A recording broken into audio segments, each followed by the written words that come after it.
Salam,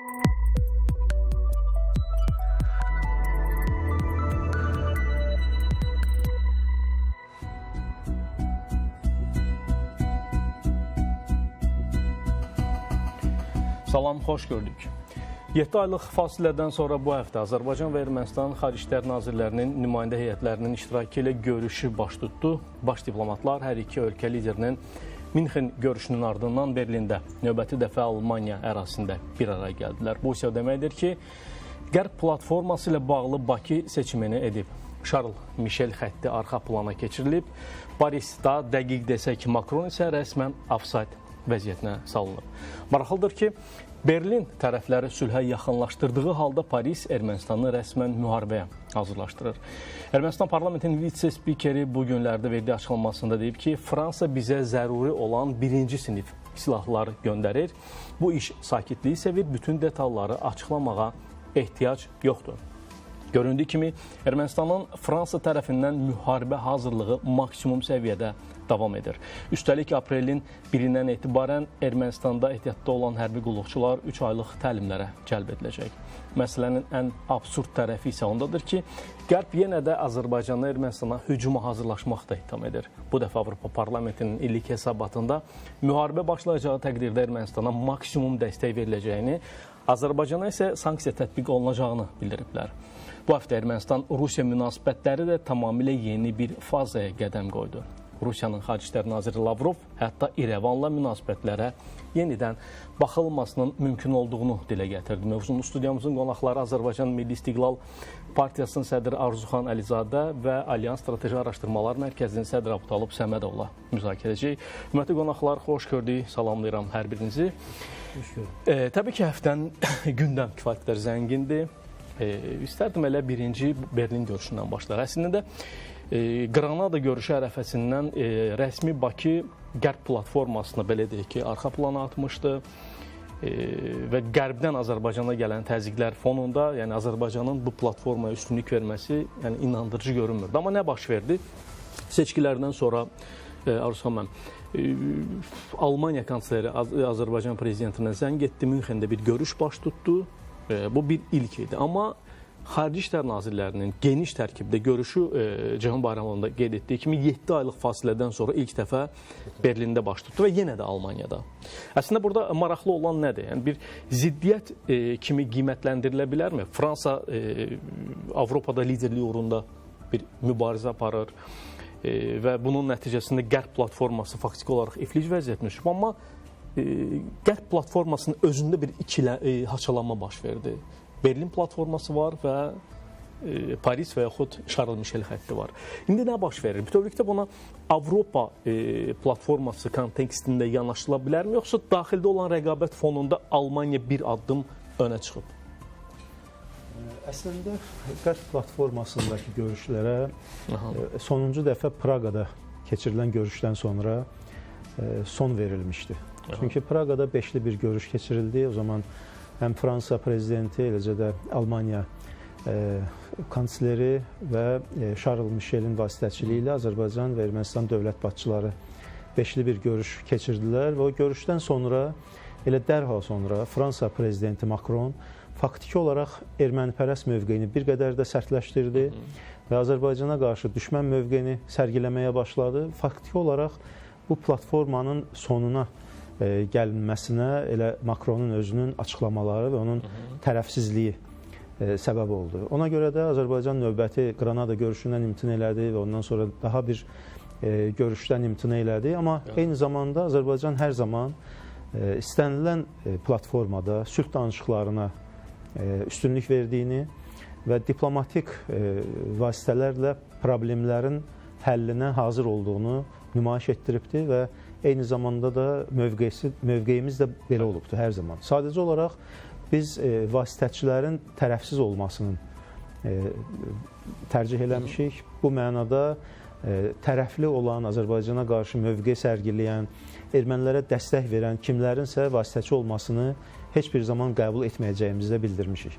Yəni bu Avropa platformasında keçirilən görüşlərin ertələnməsi əslində bu faktorla əlaqədar idi. Amma qeyd edildiyiniz kimi 7 fevral prezident seçkilərindən sonra Almaniya kansleri Scholz Azərbaycan prezidentinə zəng elədi, həm təbrik elədi, eyni zamanda da Münxen təhlükəsizlik konfransına dəvət elədi Azərbaycan prezidentini. Oradakı görüşlər kifayət qədər hesab edirəm ki, yüksək səviyyəli və səmərəli görüşlər oldu. Eyni zamanda da əslində bu dəfə mən hesab edirəm ki, vasitəçi olaraq deyil, sadəcə olaraq məkan sahibi olaraq Almaniya kansleri Azərbaycan və Ermənistan dövlət başçılarının görüşünü təşkil elədi və elə mətbuata da verilən məlumat bundan ibarət oldu ki, o görüşü təşkil eləyəndən sonra ilk hissədə tanışlıq və ondan sonra da otaqdan hətta çıxdığı bildirildi ki, ikili danışıq aparsın. Orada da razılaşma əldə olunmuşdu ki, dövlət başçıları tərəfindən növbəti görüş də elə Münxendə keçirilsin, Almaniyada keçirilsin və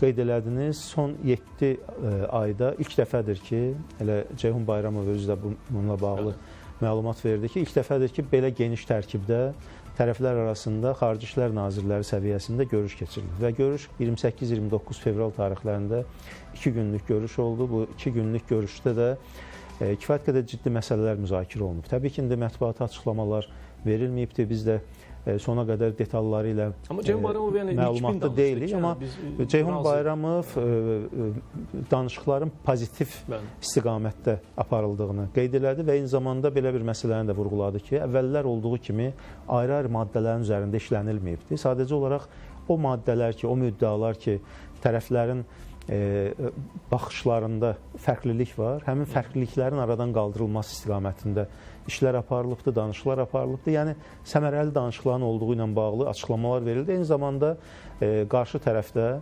Xarici İşlər Naziri də, digər sözçüləri də bu danışıqların müəyyən qədər pozitiv notlarda aparıldığını qeyd elədilər. Yəni, əslinə qalanda Azərbaycan, bir daha qeyd eləmək istəyirəm ki, istər Vaşinqton platformasından, istər Avropa platformasından, istər Moskva, Soçi platformalarından heç zaman geri durmayacağını və durmadığını bəyan eləyib, sərgiləyibdir. Bizim mövqeyimiz də budur. Amma bir maraqlı da detalda yəqindir söhbətimizin əsnasında o məqama əgər çatarıqsa ona da münasibət bildirirlər.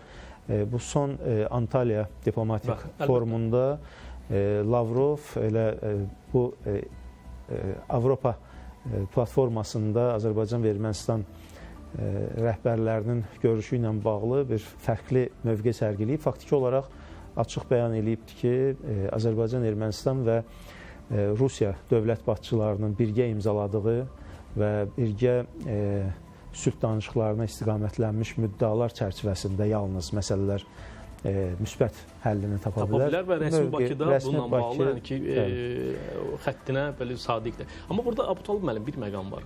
Əslində biz Avropadan indiki şəraitdə, indiki yəni bugünün özündə ciddi bir təzyiqləri görürük. Baxmayaraq ki, Almaniya müəyyən qədər yumşalmaya getdi, neytrallığını qoruyub saxlamağa çalışır. Amma biz Fransa ilə də bir müddət əvvəl gördük, pressing oldu, Fransa lazımi cavab verildi, Makron bir qədər düzəldi, amma sonra yenidən əvvəlki Makronu gördük.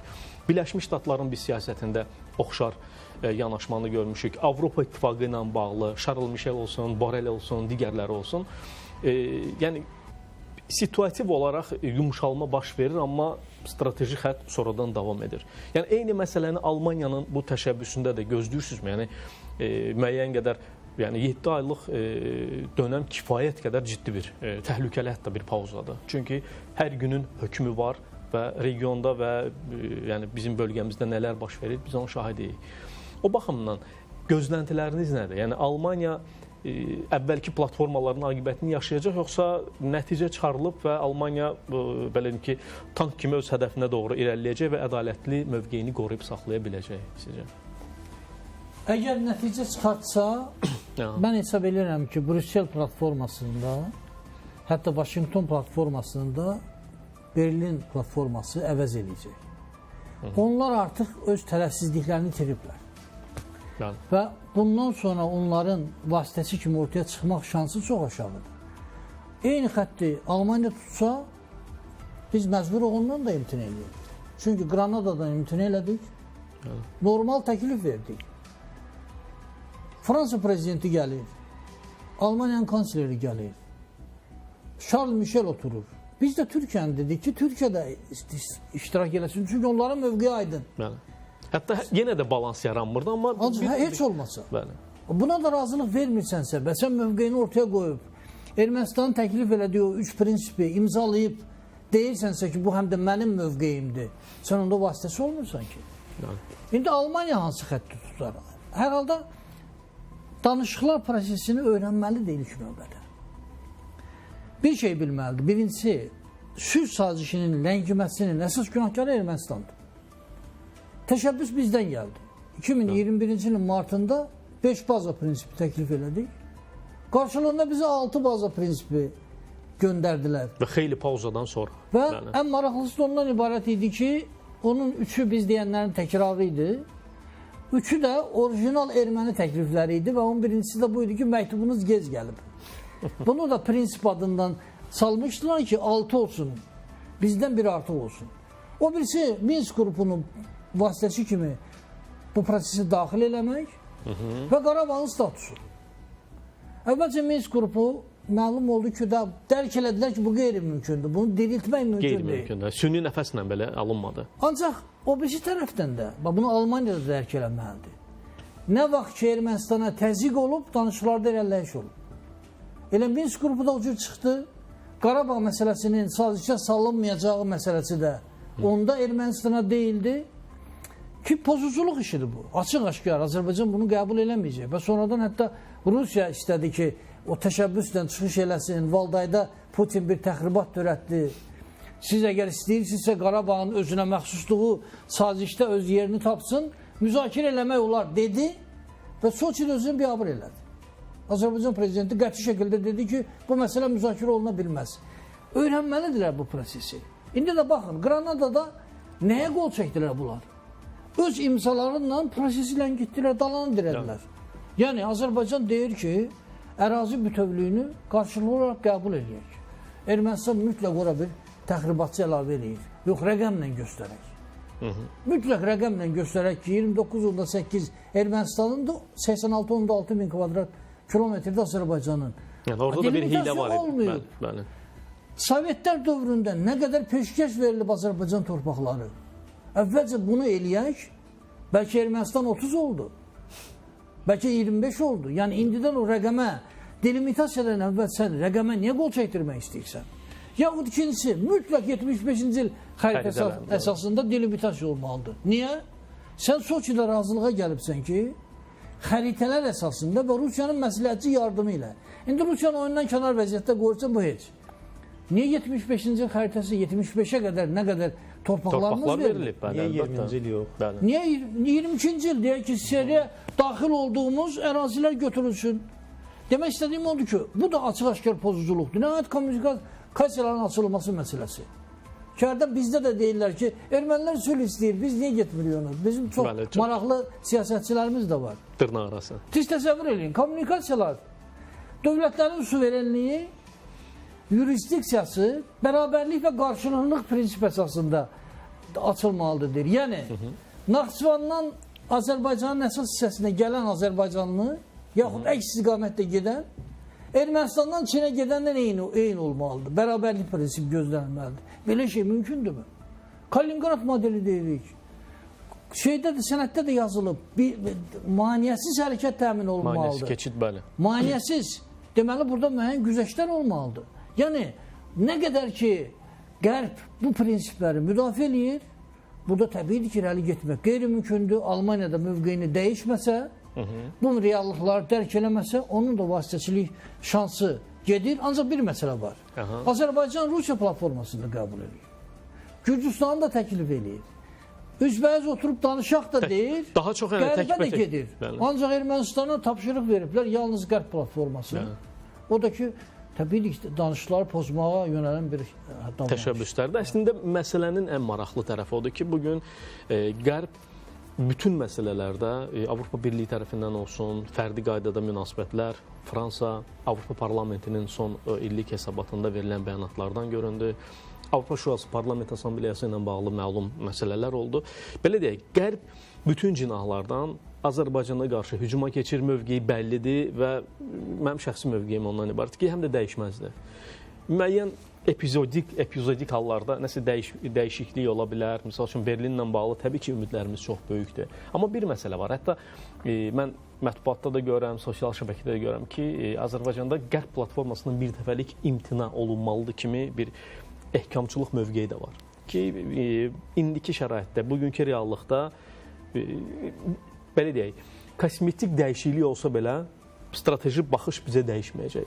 Sadəcə vaxt itkisidir və ermənilərə müəyyən qədər zaman tanıma məsələsidir. O baxımdan yəni ehtimal da var. Yəni Abu Talib mənim də qeyd etdi ki, nəticə çıxarmayacaqsa təbii ki, Almaniya da oyundan kənar vəziyyətdə qalacaq. O baxımdan nə cür düşünürsünüz? Bir mənalı şəkildə elə bir mərhələ gələ bilərmi? Azərbaycan bir mənalı şəkildə Qərb platformasından imtina edə bilər və bunun bizim üçün mənfi tərəfləri ola bilərmi? Çünki belə deyək, Avropada ermənilərin mövqeyinin daha da güclənməsinə təsir ola bilərmi bunun? Yəni bir mənalı imtina nə qədər doğru olar da? Mən qeyd elədim. Əslində Azərbaycan elə torpaqlarımız işğal altında olduğu dövrdə də dəfələrlə təkliflər vardı, müxtəlif ölkə daxilində də təkliflər vardı. Azərbaycana dost olan olmayan ölkələr tərəfindən də təkliflər vardı ki, konkret olaraq bir ATƏT-in Minsk qrupunun fəaliyyəti ilə bağlı mövqeyi, Azərbaycanın danışıqlarda iştirak edib eləməməsi, ümumiyyətcə danışıqların, diplomatik danışıqların heç bir nəticə vermədiyini nəzərə alaraq yalnız hərbi yolu tutmaqla bağlı təkliflər də vardı. Amma əslində biz bu dönəmdə də, hətta torpaqlarımız işğal altında olan dönəmdə də, ondan sonraki dönəmdə də bayaq qeyd elədiyim kimi istənilən məsələnin masada həll olunmasının tərəfdarı olmuşuq. Və mən hesab edirəm ki, istənilən çağırışlara olmasına baxmayaraq, təbii ki, kim ki bizə Fransa kimi əgər tərəf nümayiş etdirəcək, Azərbaycana qərəz nümayiş etdirəcəksə, onların heç bir halda vasitəçi olaraq danışıqlarda iştirakı tanınmayacaq. Amma istənilən halda bütün platformalarda Azərbaycan danışıqlarda iştirak eləyəcək. Hər halda mənim proqnozum və bir fürsət kimi dəyərləndiriləcək. Bir fürsət kimi dəyərləndirilir və əslində, baxın, biz zamanında sülh müqaviləsi imzalanmasına, problemlərin həll olunmasına çalışırdıq. Biz əslində geniş anlamda öz problemlərimizi həll eləmişik. Biz torpaqlarımızı işğalçılardan azad eləmişik, işğaldan azad eləmişik.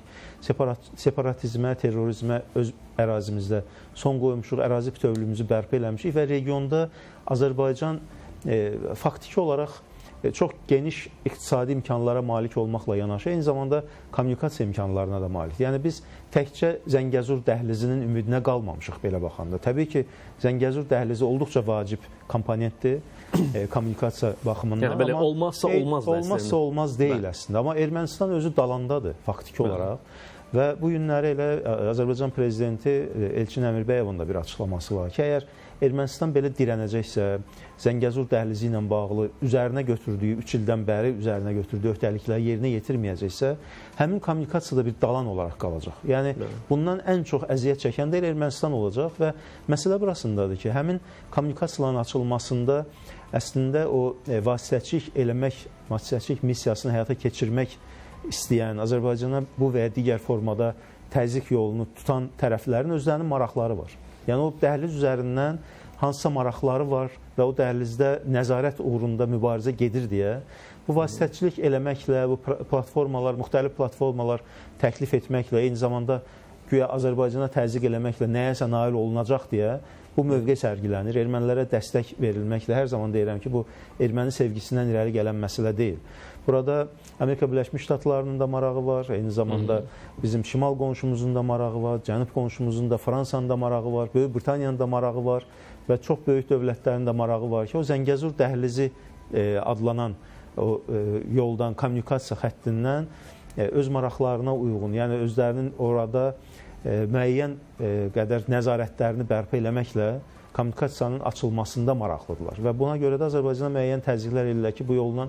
Amma təbii ki, Azərbaycan kim nəzarət edəcək məsələsi var, yəni o məsələyə görə. Və 2020-ci il o 10 noyabr bəyannaməsində də konkret olaraq yazılmışdı ki, Rusiyanın xüsusi xidmət orqanları, Federal Təhlükəsizlik Xidməti, Sərhəd Xidməti həmin yola nəzarəti öz üzərinə götürəcək və əslində Paşinyan buna razılıq da vermişdi. Amma sonra dandı ki, belə bir ifadə yoxdur. İmzası var, bəli, absurd. Hətta dedi ki, ictimaiyyətə açıqda baxa bilərsiniz. Ermənistan hansı verdiyi sözə əməl eləyibdir ki, Ermənistan tamam fərqli mövqe tutur. Bu günləri də onları o Fransa, nə bilim Hindistan, digər əziz dövlətlər silahlandırmaqla Yunanistan, bəli, silahlandırmaqla erməniləri revanşist addımlar atmağa təhrik eləyirlər və bunlar da bir xəstə təxəyyüllü bir toplumdular da. Bunlar dövlətçilik təfəkkürü də yoxdur bunlarda əslinə qalanda.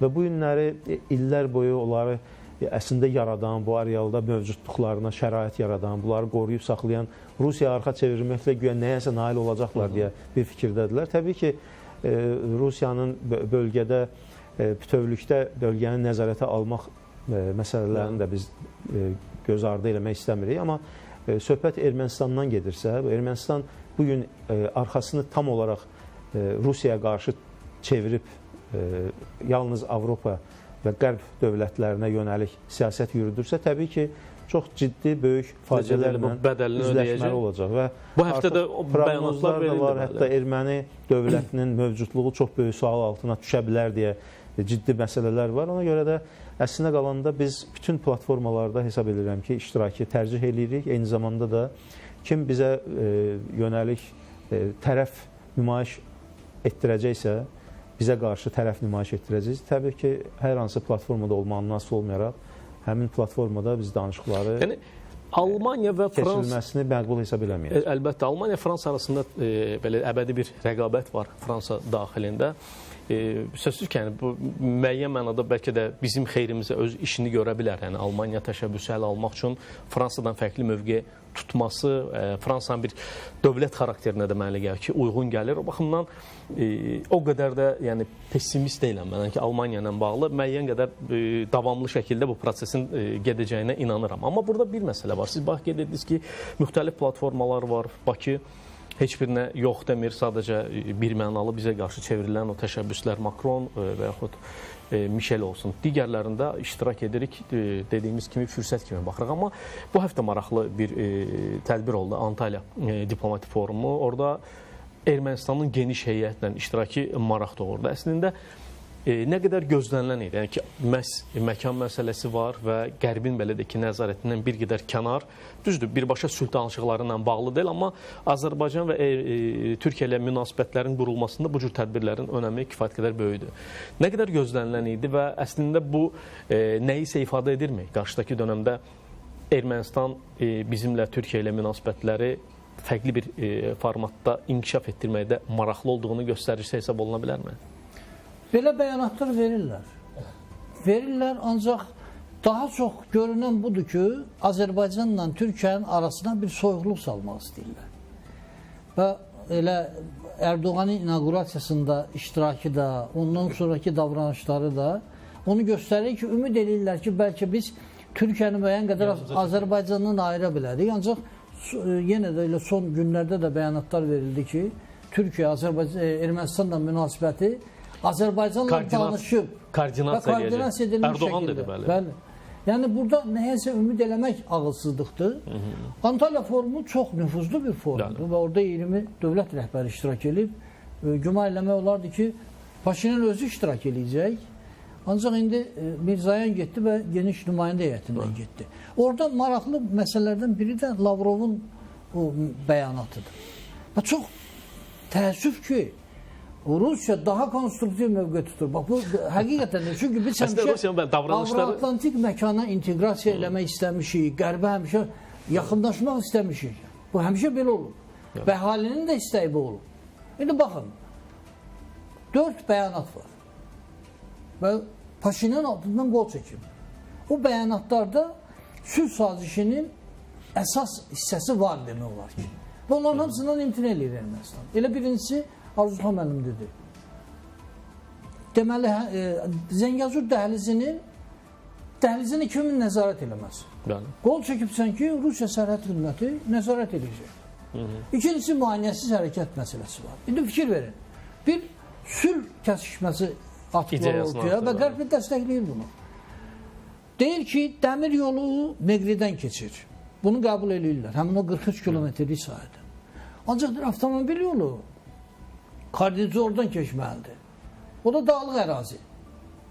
Kifayət qədər Ermənistanın içərisinə doğru deməli, getməlisən. Orada daha çox Qarabağdan gedən ermənilər yerləşdiriliblər. 1190 metr dəniz səviyyəsindən yüksək Qışda ola bilsin, hava şəraiti relyefi gəliz qışda ola bilsin ki, çox bağlı olsun. Üstəlik terror üçün çox əlverişli məkan. Yuxarı Larsın gününə Və deyirsən ki, buna ermənilər nəzarət eləsin. Hansı Naxçıvanlı ailə o ürək rahatçılığıyla ailəsinin maşına qoyub o yolla gələr? Yəni rahat variantı qoyub gəlir. Bunu düşünməlidirlər də, burada qeyri-adi bir şey yoxdur ki. Yaxud ikinci razılaşma oldu. Delimitasiya ilə bağlı. Onu da dəyişdirirlər. Kommunikasiyanın açılması məsələsi. Demək istədiyim odur ki, qərb bunu dərk eləməlidir. Və həmişə də danışıqlarda o vaxt irəliləyiş olub ki, Qərb Ermənistana təzyiq göstərib, onu dəstəkləməyib. Bax, Praqa sammitindən danışdı Arzuxan mən. Ermənistan təzyiq göstərilməsəydi, o Azərbaycanın Qarabağ üzərində suverenliyini imzasıyla təsdiq edərdimi? Təbii ki, eləməzdi. Yaxud Qarabağ məsələsinin sazişdən çıxardılması məsələsi. 2022-ci ilə qədər Qərb ümumiyyətlə bu danışıqlarda konstruktiv mövqe tutdu. O vaxtdan ki, Ermənistan Rusiyaya qarşı o çıxış bəyanatlarla çıxış eləməyə başladı və mən sənin yanına gəlirəm dedi Qərbə. Və Qərb də düşündü ki, yeni bir platform əldə eləyir. Ermənistanın Rusiyaya qarşı istifadə eləsin və Rusiyanın yaratdığı qurumları yavaş-yavaş sıradan çıxartsın, ilk növbədə də o DKB-ni. Və 2023-cü ildən başlayaraq Qərb başladı Ermənistana dəstək verməyə. 2023-cü il ən uğursuz il oldu danışıqlar prosesində. Baxmayaraq ki, ilin əvvəlində Azərbaycan prezidenti Münxendə bəyanat verdi. Dedi ki, Qərb platforması bizə daha yaxındır. Biz danışıqları burada aparmaq istəyirik. Ya bundan başqa nə deyilməli idi ki? Ancaq elə mövqe tutdular ki... Hansı münasibəti gördük o bəyanatdan sonra Qərbə? Baxın, yanlış mövqedir. Daha da aqressivləşdilər. Ona görə də mən sizə düzgün deyirəm. Mən bu gedişlə sülhün hələ yaxında olacağına inanmıram. Çünki açıq-aşkar Ermənistan prosesi pozur və müharibəyə hazırlaşırlar. Və Qərb buna dəstək verir. İndi bunlar nə qədər ağılsız adam vardı. 35 illik tarix bunlara dərsi olmadı mı ki? Başladınız, hara gəldiniz, çıxdınız. Bundan başqa nə istəyirsiniz? Bu cür getsə, dövlətçiliyiniz də sual altına alınır. Onda müharibəyə daha çox yaxınıq, yoxsa sülhə? Mən müharibə olacağını güman eləmirəm. Ermənilər nə qədər problemin millət olsalar da, mən inanmıram ki, bu qədər ağılsız olsunlar. Hər halda 2020-ci ilin 44 günün problemsiz olduqları qədər də ağılsızdır. Öz ağılları ilə hərəkət etmirlər. O məsələ var. Hər halda dərs götürməlidirlər. Hələ təzə qutarıb bu hadisələr. Ancaq siz deyən kimi tamamilə mümkündür. Sülhdən hələ uzaq. Mən qəti şəkildə Qərb Ermənistana təzyiq göstərməsə, çünki bu şərtlərlə sülhə getmək qeyri-mümkündür. Azərbaycan bu şərtlərlə bu sənədin altından qol çəkə bilməlidir. Ona görə mən hesab edirəm ki, o imzalanan bəyanatlara sadiq olmalıdır. Sən qol çəkibsənsə, onun arxasında dur. Axı orada yazılmıyor ki, delimitasiya 1975-ci il xəritəsindən olmalıdır. Xəritələr əsasında yazılır. Eyni zamanda da bunlar tirajlayırlar və bütün platformalarda, bütün görüşlərdə, bütün erməni siyasətçiləri, başda Paşinyan olmaqla, onun xarici İşlər naziri, digərləri də deyirlər ki, Azərbaycan əgər razılaşsa, biz artıq sülh müqaviləsiz elə görüntü yaradılır ki, biz pozuruq. Beynəlxalq ictimaiyyətə o cür təqdim edirlər. Hətta mən dünənləri oxudum, bu ermənilərin elə xarici İşlər nazirinin müavini, o Türkiyə ilə danışıqlar məsələsində səlahiyyətli nümayəndə Ruben Rubenyan. O da deyir ki, biz hazırıq sərhədləri açmağa Türkiyə ilə, sadəcə olaraq Türkiyə gərək günü bugün açmağa hazırıq mövqe nümayiş etdirsin. Yəni, bunlar o qədər absurd belə təkliflərlə çıxış edirlər. Eyni zamanda da bütün günahları qarşı tərəfin üstünə atmağa, necə ki, bu 30 il ərzində hay-həşir salırdılar, güya bunların hüquqları pozulur. Əslində Azərbaycan torpaqlarının üzəri işğal altında saxlamışlar və bu günlərdə mən də Abdullah müəllimin dediyi fikirlərlə razıyam ki, əslində sülh müqaviləsinin bu cür danışıqlarla razılaşdırılacağı yaxın dövr üçün görünmür. Çünki ermənilər faktiki olaraq üzərlərinə götürdükləri öhdəlikləri yerinə yetirmirlər, Azərbaycanın şərtlərini yerinə yetirmirlər. Azərbaycanın təkcə qalib tərəf olaraq şərtlər deyil Azərbaycanın şərtləri, bayaq qeyd olundu. Azərbaycanın ortaya qoyduğu baza prinsiplər var ki, beynəlxalq hüquq normalarına uyğun 5 baza prinsipi var. Bu 5 baza prinsipindən kənar hansısa absurd iddialarla çıxış eləmək və Azərbaycan ərazilərinin əslində iddia eləmək. Bu gün Azərbaycan 8 kəndi hələ də işğal altındadır. Demarkasiya, delimitasiya prosesi ilə bağlı ciddi problemlər var. Kommunikasiya səthləri ilə bağlı ciddi problemlər var və bütün bunların fonunda sülh müqaviləsi Azərbaycan razı olacaqsa biz artıq hazırıq demək, bu növbəti erməni riyakarlığıdır. Onda Abudxan bununla nəyəsə nail olmaq mümkün deyil. Arzuxan müəllim, siz qeyd etdiniz ki, bu cür danışıqlarla sülhə nail olacağımıza o qədər inanmıram. Yəni ümidim o qədər böyük deyil. Onda nə cür nəticəyə gələk? O belə bir söz var. İlan ulduz görməsə ölməz. Yəni Ermənistan yenidən o dəmir yumruğu mu görməlidir? Yəni müharibə ehtimalını daha mı üstün hesab edirsiniz? Müharibə ehtimalını üstün hesab eləmirəm. Hesab eləmirəm ki, bölgədə, amma bölgədə gərginlik olmasında və bölgədə növbəti bir toqquşmanın olmasında maraqlı olan güclər var. O güclər ki, Azərbaycana diplomatik təzyiq yolu ilə etməklə, diplomatik təzyiq eləməklə nəyəsə nail ola bilmirlər. İstər vasitəçilik missiyası yerinə yetirməklə, istər nəyəsə nail olmaqla Azərbaycana təzyiq edirlər. Təzyiqin nəticəsi olmayandan sonra burada daha ciddi gərginliyin olmasında maraqlı ola bilərlər və bir tərəfdən də erməniləri silahlandırmaqdadılar və artıq... O gərginlik nəyə hesablanır? Son nəticə müharibədir yoxsa? Son nəticə olaraq ola bilər. Çünki son vaxtlar, xüsusilə də ötən ilin sonlarına yaxın dövr ərzində mütəmadi olaraq elə xarici kütləvi informasiya vasitələrində tirajlanırdı ki, Azərbaycan hərbi yolla Zəngəzuru alacaq, Azərbaycan hücuma hazırlaşır. Hətta Avropa Parlamentinin o sonuncu bəyanatında da o məqam yer alıbdır ki, əgər Azərbaycan hərbi yolla əraziyə daxil olacaqsa, dərhal başqa sanksiyalar nəzərdə tutulacaq. Yəni buna elə bil ki, bir zəmin hazırlamaqdadırlar. Elə bil informasiya müharibəsini artıq hazırlayırlar ki, yəni belə də hücum olacaq və bu bizim üzərimizə yıxılacaq. Bəli, təxribatlar olacağı istisna edilmir. Çünki biz bunun fevralın 12-sində belə təxribat oldu Azərbaycan əskərinə qarşı. Nəticəsini gördülər. Bəlkə də o dərəcədə sərt reaksiya verəcəyimizi gözləmirdilər. O bir nəfər əskərimizi yaraladılar. Əvəzində bütün həmin post yerinə yeksan olundu. 4 ya 5 erməni canisi zərərsizləşdirildi. Ondan sonra hay-həşir qaldırdılar. Gözləmirdilər bəlkə də belə ciddi reaksiya veriləcəyini. Ona görə bir qədər tərəddüddədirlər və ermənilərin bu gün aldıqları silahlar da əslində yaxın 10 illiklər ərzində Azərbaycana müharibə eləməyə yetərli silahlar deyil əslində qalanda. Nə qədər də kömək eləsələr, kənardan nə qədər də dəstək versələr, hansı silahlar verilməsinə asılı olmayaraq. İndi dünənləri bunlar Fransadan silah alırlar öz yerində. Fransa Müdafiə Naziri ilk dəfə idi Ermənistana səfər elədi, Papikyanla görüşdü.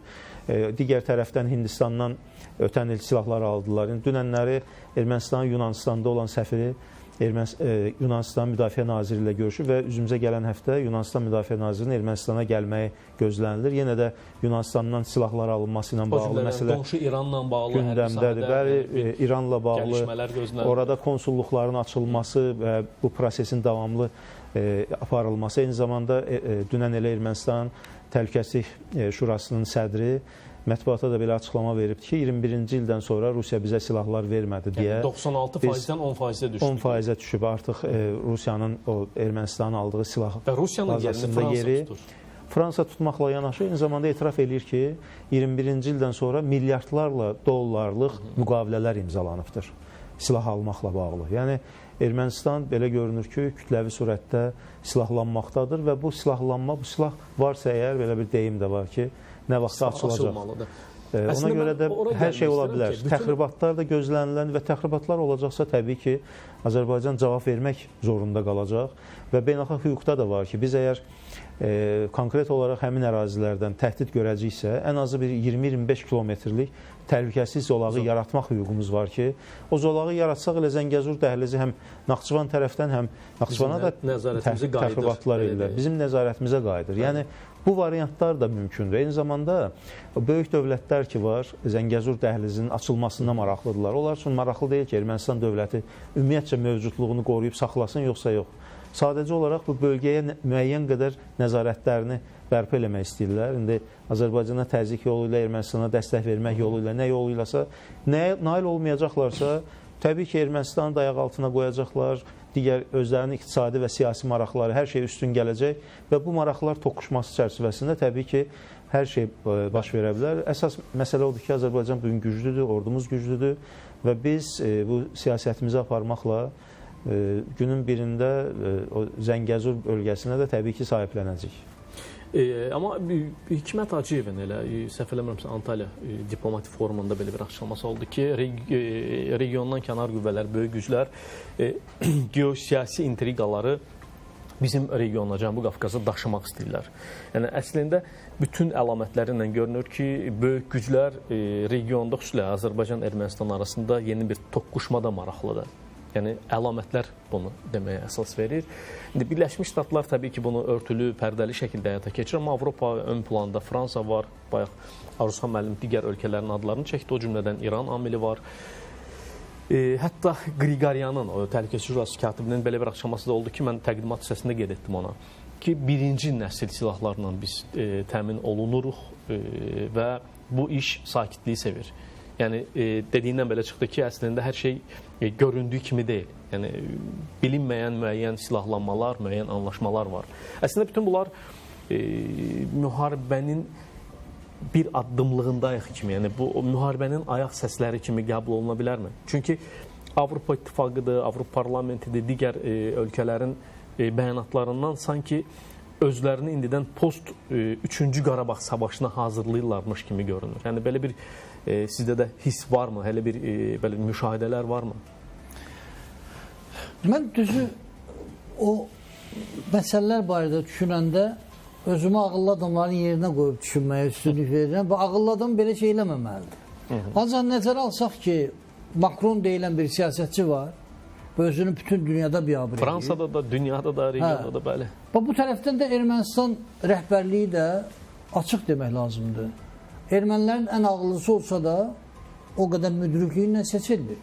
Və onların bütün siyasəti ona hesablanmışdı ki, Rusiyanı ağır məğlubiyyət gözləyir. Bəli, qısa müddətdə. Hətta bizi də qınayırdılar bəzi yerli siyasətçilər ki, siz açıq şəkildə deyin ki, Rusiya məğlub olacaq. Nəyə görə Azərbaycan prezidenti deyir ki, bilmək olmaz bu müharibənin nəticəsi nə cür ola bilər.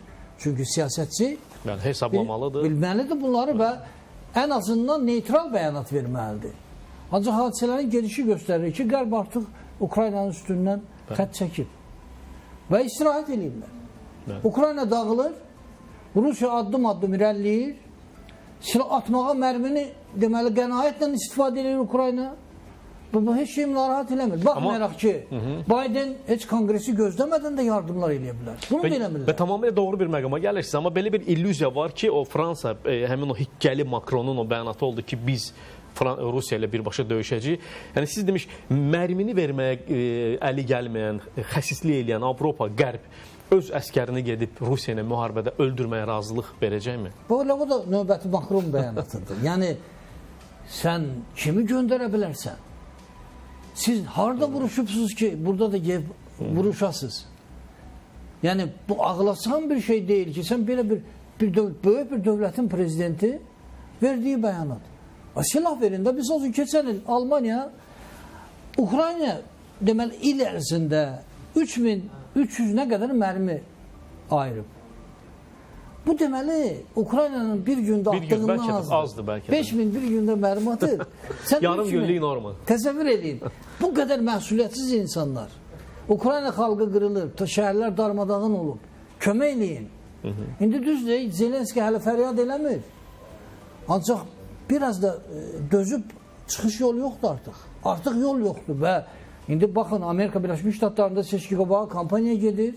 Ukrayna orada bir alət kimi istifadə olunur. Biden maraqlıdır ki, Ukrayna uduzmasın. Trump maraqlıdır ki, uduzsun. Çünki uduzsa o da bir nöqsan kimi əvvəlki administrasiyanın ayağına yazılacaq. Yəni belə bir vəziyyətdə Paşinyan da o ermənilərin ən ağıllı siyasətçisi bütün hər şey ona hesabladı ki, Rusiya artıq məhv oldu. Bizdə də elə deyənlər var idi. Və artıq anti-Rusiya bəyanatları verib Rusiya qarşı cəbhə açmaq lazımdır. İndi nə geri çəkilməyə yer qoyub, artıq Rusiya yaxınlaşmaq da qeyri-mümkündür. Maksimum şəkildə qaza da gətirilib. Bu həftə verdiyi bəyanatlardan da gördük ki... Və indi hansı addımlar atırlar? Ehtiyatlı olanları çağırırlar. Nə bilim, siz nə eləmək istəyirsiniz? Bu qədər faciə sizə dərs olmadı mı? Sənin nə gücün var? Sənin hərbi büdcən 1 milyard 400 milyondur. 3 dəfə Azərbaycandan az.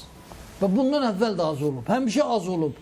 Azərbaycan elan eləmədən, H2 salmadan lazım olan silahları o Qriqoryan demişkən birinci ən yüksək səviyyəli silahlar alıb. Birinci sinif, bəli. Birinci sinif silahlar alıb da gedib deyək ki, Hindistandan o keyfiyyətsiz silahları almayıb.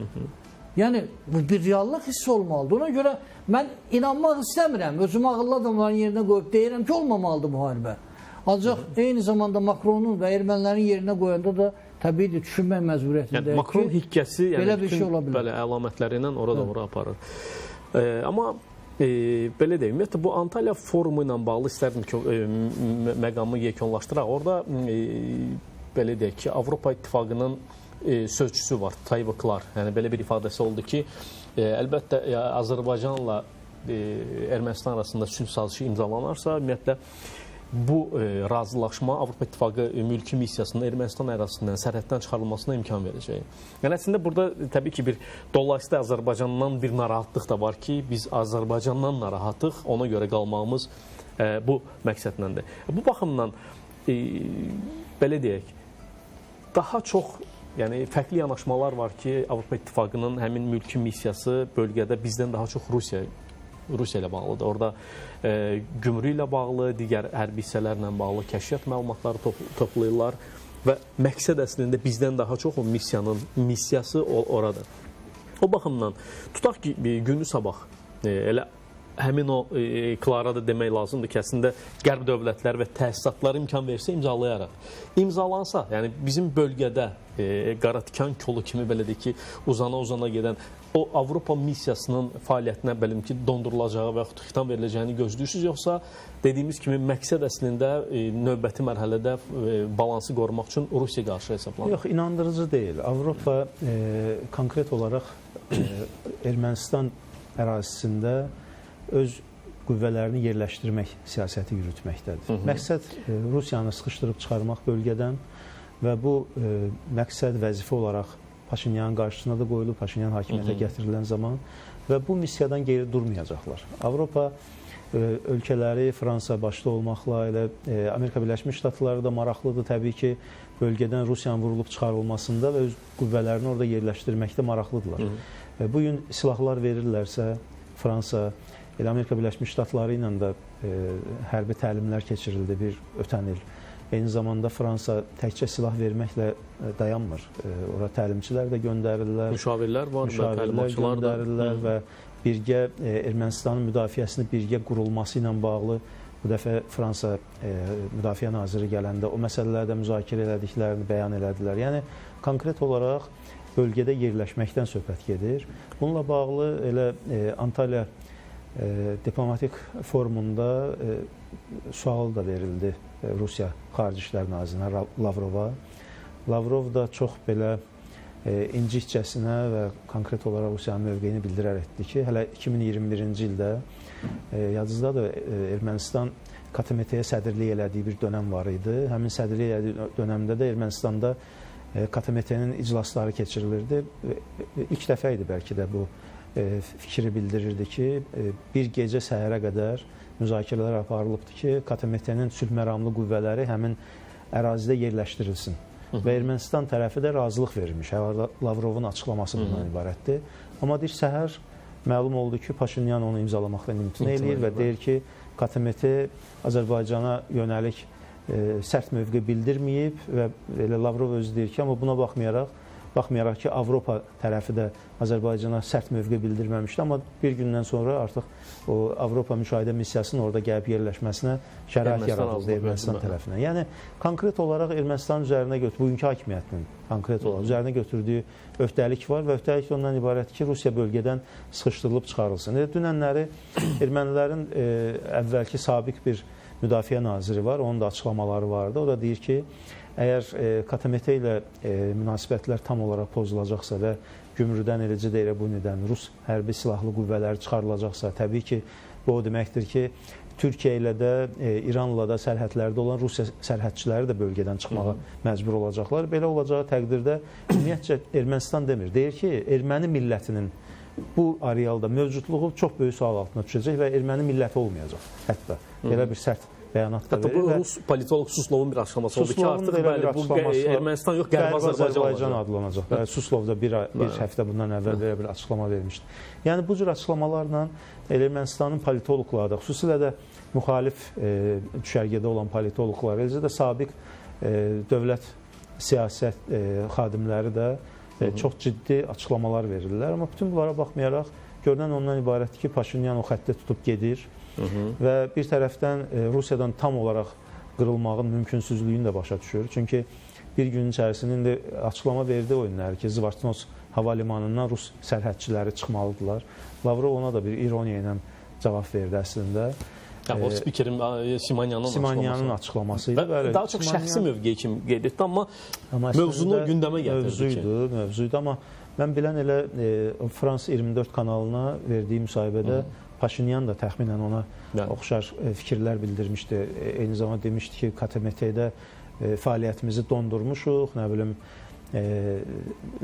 Rusiya ilə bağlı mövqe və s. və ilaxır. Hətta belə bir ifadə də işlətmişdi ki, Rusiya rəhbərliyi Ermənistan indiki hakimiyyətinin üsyan yolu ilə devrilməsi ilə bağlı da addımlar atıb, çağırışlar edib. Yəni, çox ciddi bəyanatlar idi.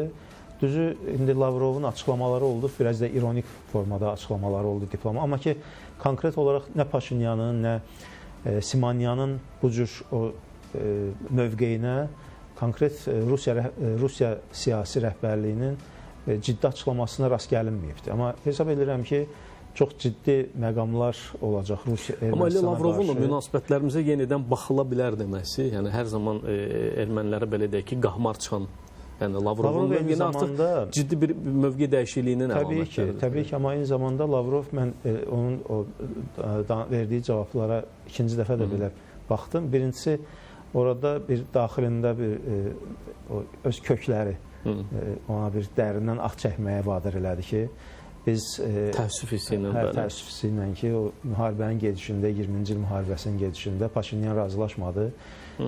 Əslində biz elə istəyirdik ki, müharibə daha tezdə yansın. Şuşa hələ alınmamışdı o zaman.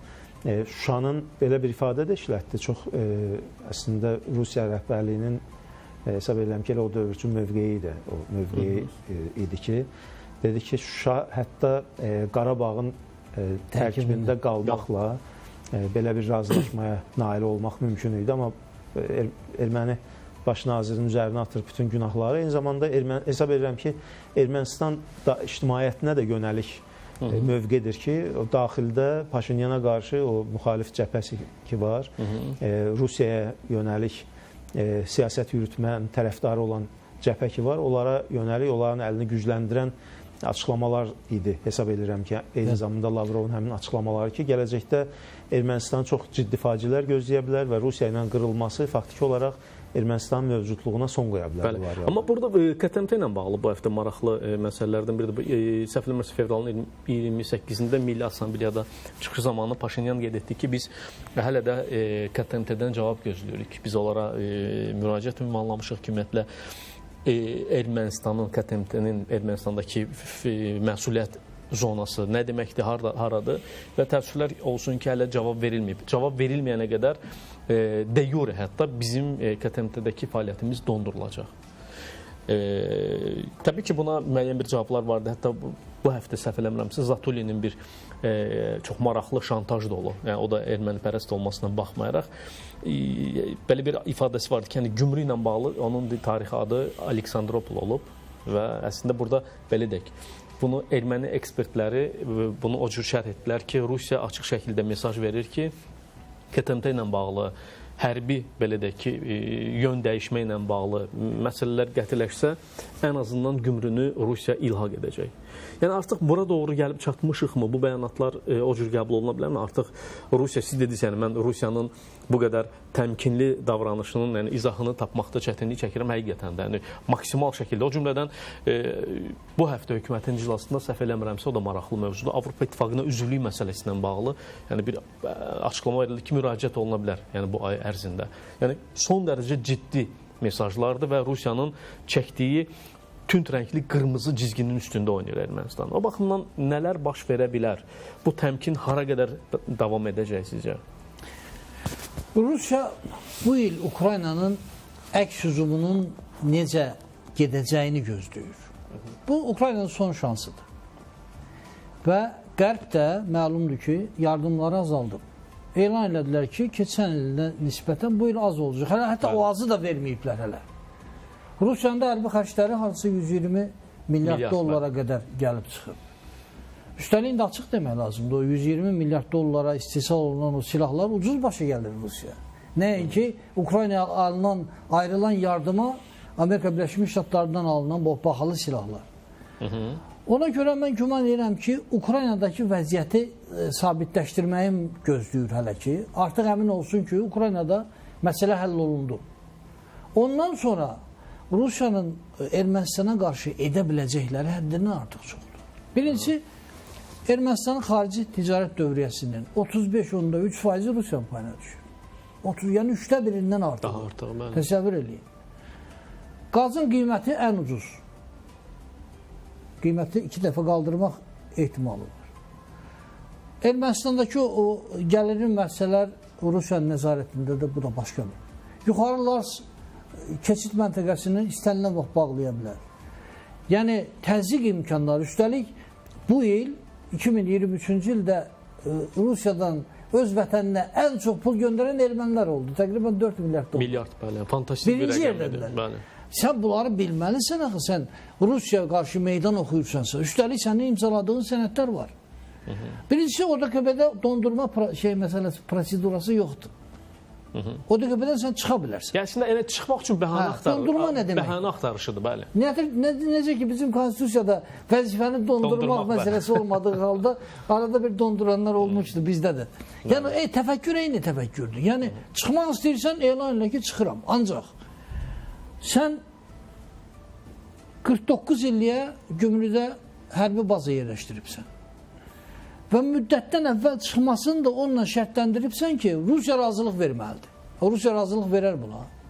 Bəli. Ona görə, yaxud Zvartnos hava limanından deyir, sərhədçiləri çıxardırıq. Axı sərhəd deyiləndə İran-Rusiya sərhəddi və hava limanı nəzərdə tutulur və belə də yerləşdiriliblər. Sən nə cür çıxarda bilərsən? Yəni, ermənilərdə atdıqları imzaya hörmətsizlik göz qabağındadır. Nəyə qol çəkiblər, arxasında durmurlar və elə sülhə nail olmağın yolunu da qərb anlamalıdır. Ermənistan öz imzasına sadiq olmalıdır və sonuncu o Qranada sənədindən imtina olunmalıdır. Bu ən ağıllı yoldur ki, bəlkə tezliklə sülhü imzalamaq mümkün olur. Ancaq mən güman edirəm ki, növbədə Ukraynadan sonra Ermənistandır və çox təəssüf ki, dünyada bir dövlətin başqa dövlətin ərazisini işğal eləməyin qarşısını alan mexanizm yox. Ukraynada ala bilmədik, ala bilmədi. İşləmədi. İndi eyni şey. Sabah Ermənistana girsə kimdə deyəcək? Bəli, Abutab mən vaxtımız yekunlaşır. Bu sualla istərdim tamamlayım. Çox maraqlı məqamdır.